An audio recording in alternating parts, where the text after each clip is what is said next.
Welcome back everybody to A&M Homestead. My name is Al, my wife's name is Marcia, and today I've got a project that I've done several times here on the homestead. And I just had that feeling that today might be a little bit different.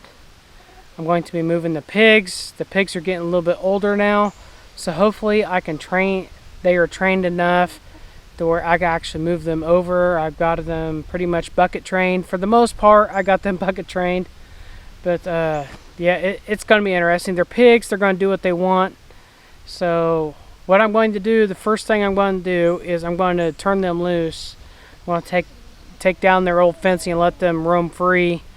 And then I'm going to set up the new paddock, and I'm going to bucket them into their new paddock. So come along with me. Let's give it a shot. I'm pretty positive it will work. It's worked in the past pretty good. But you never know. It depends on what mood the pigs are in. But they can't go very far. I've got 1.3 acres all fenced off for them. So they can only go so far. So, and got some exciting news. We got some new additions coming to the homestead. Make sure you stay tuned. It's going to be exciting. Just a little bit of a change to the homestead. I hope you really enjoy it. And that's not going to happen till next week. So make sure you stay tuned with the other videos. They're going to be leading up to that point. So make sure you stay tuned. And make sure you tell your friends and family to subscribe, thumbs up. And try to grow this channel together. And I really appreciate people's comments from the last video. Just wanted to do something a little bit different. I know with the bee community, I'm probably going to catch some flack off of that. Doing that all by hand. But it's another great way if you don't have the money to spend. Like myself, we did not have the money to be able to spend for a frame extractor. So I did it all by hand. So I just wanted to show you a way you can do it by hand without spending a lot of money on anything. I spent like $2 or $3 for a bucket and a roll of mesh that I used for making the beehive. And so I just use that to make basically the sift, I guess you could say, or the strainer for the honey. So it's not difficult. You just gotta think outside the box when you're on the homestead. It doesn't always have to deal with the latest version of something or whatever new gadget. So they did it back in the old days. Why not bring it to the 21st century? So. Alright, we're going to attempt to move these pigs. We're going to see how it goes. I'm pretty sure it'll be fine, but you never know. You catch something new every time you do this, so let's give it a shot. So, come on, let's go.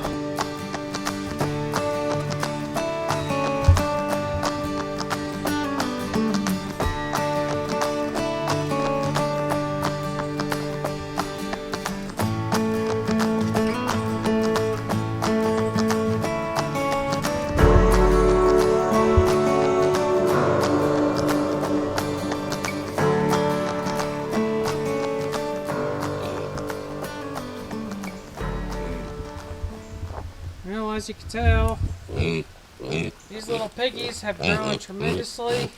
They're getting so big, it's ridiculous how big they're getting. Now, I want to move them. As you can tell, all of the bare spot there, they've worked this over pretty good. So we're going to move them further back into the woods. So let's go take a look at that. Well, I have the little piglets right here with me, and Mrs. Piggy, she kind of knows what's going on. The little ones, not so much. But I've already went through. It's been raining off and on, so I've had to come out here whenever it's not raining and get the next paddock ready. So I just wanted to show you the next paddock is all this beautiful green that you're seeing right here.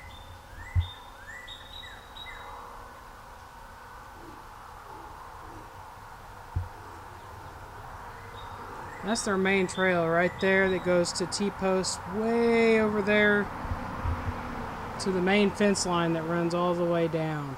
So they're getting this is a huge paddock. This is our largest paddock out of all of it. It's roughly about 600 square feet, and that's actually, I think it's actually bigger than that. But it's pretty good size. and I think they're going to be pretty happy with it. They have plenty of places to go all the way around, so plenty of places to hide, to stay nice and cool. So we're going to go ahead. You guys have seen me in the past. I can't set the camera down because the pigs, they will find it and they will knock it over, and I don't want them breaking my new camera that I have, because I don't want to go back to my phone. The mosquitoes are really bad.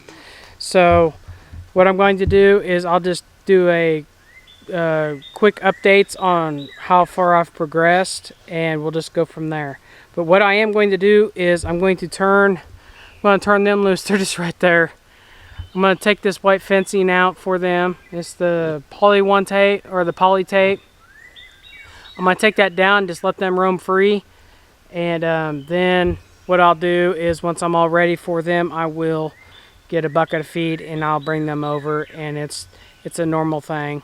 For them, they'll come right over to it. They did an excellent job on this, on doing what they had to do. I don't know if you can tell, but the befores and afters. As you can tell, right over here, right over here is where they're at now, and this is where they're going. So there's a huge difference. You just got to watch your pigs to make sure they don't stay in too long, and just keep them rotated. This one was a fairly large paddock. I kept them in here right about 3 to 4 weeks. It was probably a week too long, but just make sure you just look at your ground, see how it's reacting to the pigs. So I'm moving them now to a lot larger paddock to be able to keep them in here for pretty close to a month. So it should be just about right.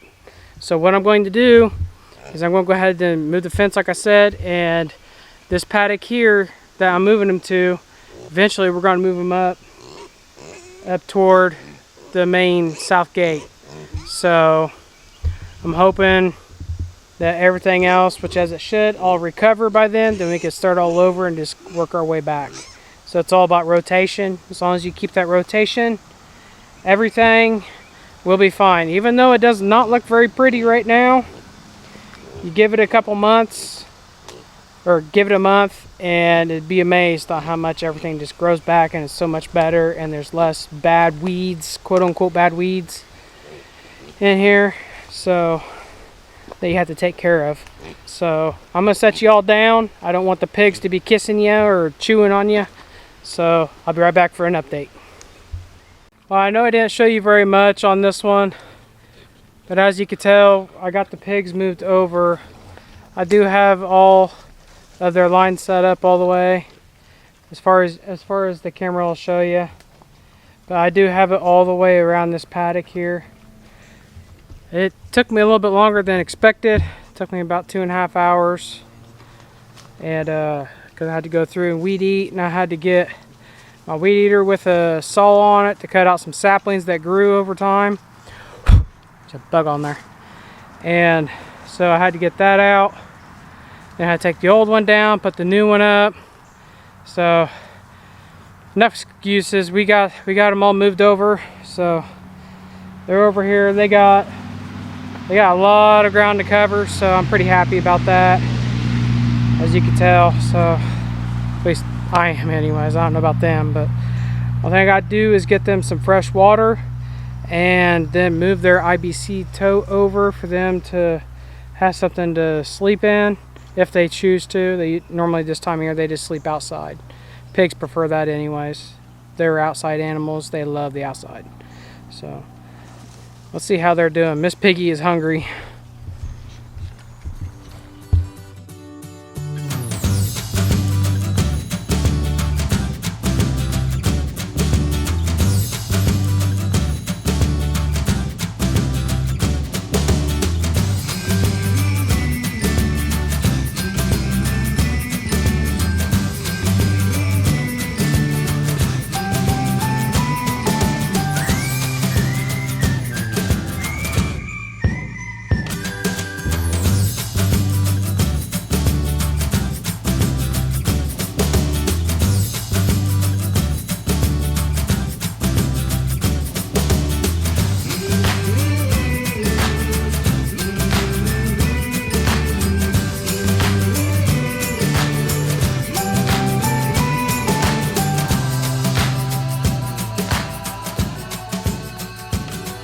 Well, I consider this another successful move for the pigs. I'm pretty happy about that. The little ones still don't have much of an idea on what to do.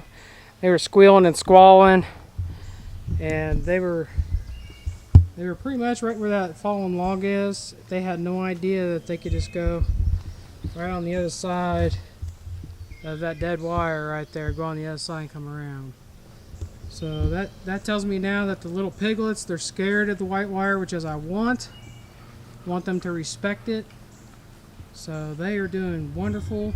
All I gotta do now, since I got all my wire up, or my poly tape, gotta run my leader line all the way out and over to my solar power unit. It's right over there. So I'm just running it out this way with extra that I have, and I got another roll of it that I'm going to connect right over there. So I'm going to do all that now.